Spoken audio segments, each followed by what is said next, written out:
corporations or mining corporations, can somebody hold up that banner that there should be free, prior and informed consent given to the, can we have that banner? Free, prior and informed consent to the communities who are affected by mining, by international mining organizations, as well as agreements that are being held. Free, prior and informed consent, and we have spelled out a little bit more in this document. It's important that the voices and the experiences of people who are affected by mining be taken into serious consideration. And we regret and we are disappointed that those stories have not been heard in the main, or let's say in the mining Indaba that's been held between government and the mining corporations at the moment.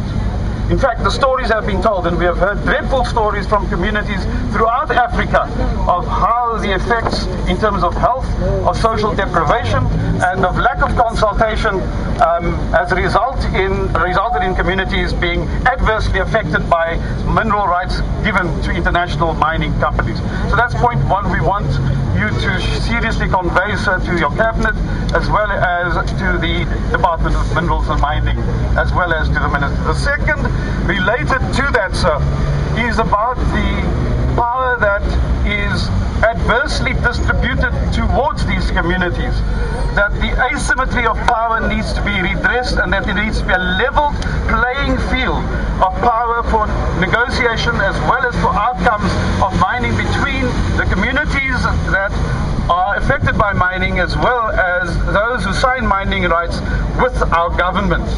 The power is steeped too strongly in the hands of those who own capital, of big business and of mining companies, and we are afraid that government, which is supposed to be representing the people and the concerns of the people, more play into the hands of capital and into the hands of the power of these companies.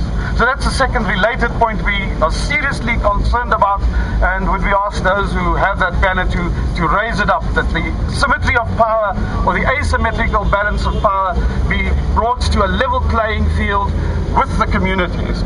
Our third issue, which is not the final issue, but a very important issue, which is raised by one of the network organizations, the International Alliance on Natural Resources in Africa, IANRA, which says Africa is rich, but who benefits, has been their declaration and call that we certainly would ask the South African government to consider a similar plan of putting in place a public declaration that these companies publish what they pay. That there would be instituted a tax regime of taxing and calling for compliance and for open publication of what these companies bring into the country, what they are taking out, declaring that within the country, declaring where they take those resources of profit to, so that we are sure the proceeds of the taxation would more ably be able to address the concerns, the social needs, as well as the issues of environmental degradation that are very often borne by the affected communities. In conclusion, our large concern is that the profits of mining are privatized, but the effects of mining, like disease has borne, the environmental degradation, is socialized.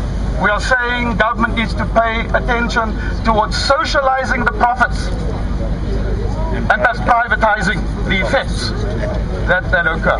These are some of the concerns we have raised, Honourable Donor, and I therefore will ask the Archbishop to hand over the declaration in its entirety to you.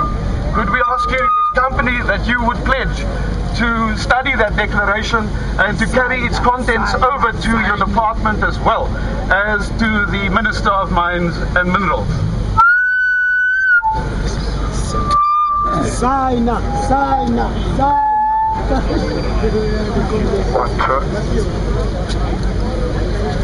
When do I sign? He wants to sign.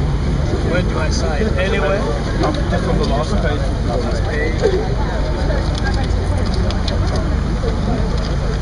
Where's yours? The chairperson is now signing our statement. This is a great moment for us. All our work is paying off because Now we are getting our concerns to the highest office in the country, and also to the country that will be able to get our issues to other structures of power in our continent.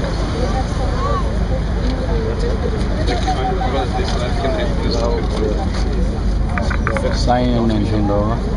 The Archbishop is now signing on our declaration, just to indicate that it is from all of us. It is the product of our deliberations over the days that we have met, and also of our work that we are doing in different countries. So this is a good moment, comrades, because we come all the way, we come a long way to be here. This may tell you what the ANRA is all about. Maybe one of the competencies. Yes. Outside of the article of EJN. Yes.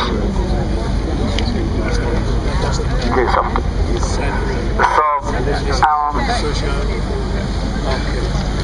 Thank you. yes. Thank you very much. May you please say something to the comrades, just in response to what has been said and to what is presented to you at the moment. Thank you very much. Can you hold this for me, please? Thank you very much. Can you hear? Yes. Do I have to press it? Can you hear? Yes. Amanda. Away to. Amanda. Away to. Thank you very much for this memorandum. Firstly, I will take it and table it to the Portfolio Committee on Mineral Resources, and thereafter it will go to the department in the office of the Minister. So you will get our response as the committee, and hopefully you will get the response from the Minister. But I must say that you've taken too long. Too long. I don't know, where have you been? Mining started in South Africa in the 1800s. This Indaba, which is going on here, has been going on now for almost 10 years, if not more. That's why I'm saying you have taken too long. But I want to say to you that the Indaba going on there is a symposium of business people, and government is asked to come in to state policy position. Parliament is not involved. We are not involved in Indaba. And secondly is to say to you that the concerns that you have raised are the concerns that you are dealing with as Parliament. For instance, as the ruling party, you will remember that in the National General Council last year, we took a resolution that we must intervene as the state in the mining industry to correct this situation that you are talking about here, that mining benefits accrue only to those who have money and those who leave the environmental degradation to us as people of South Africa. For instance, government is now charged with the responsibility of rehabilitating more than 6,000 mines that have been left derelict and which are now ownerless. People have just dug out whatever they wanted to dig out and left that environmental situation in the hands of government. So we are handling the matter in Parliament.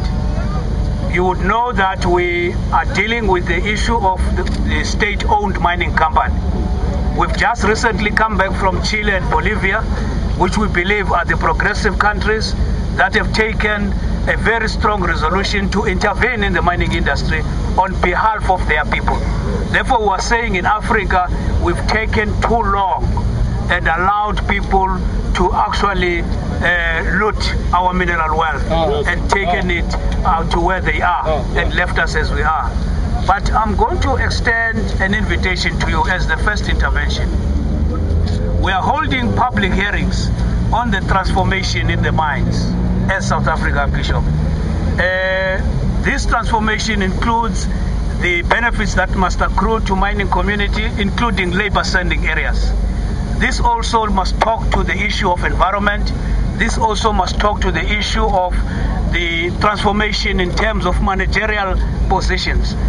Who holds the control in terms of management and directorship in the mines? Now, we've taken a decision that the first 2 days of these public hearings are going to be held in the mining provinces. We're going to Gauteng on the 16th in a place called Carltonville.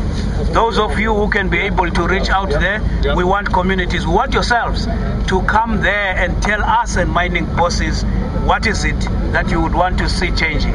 On the 18th, we'll be in Northwest in a place called Claxton.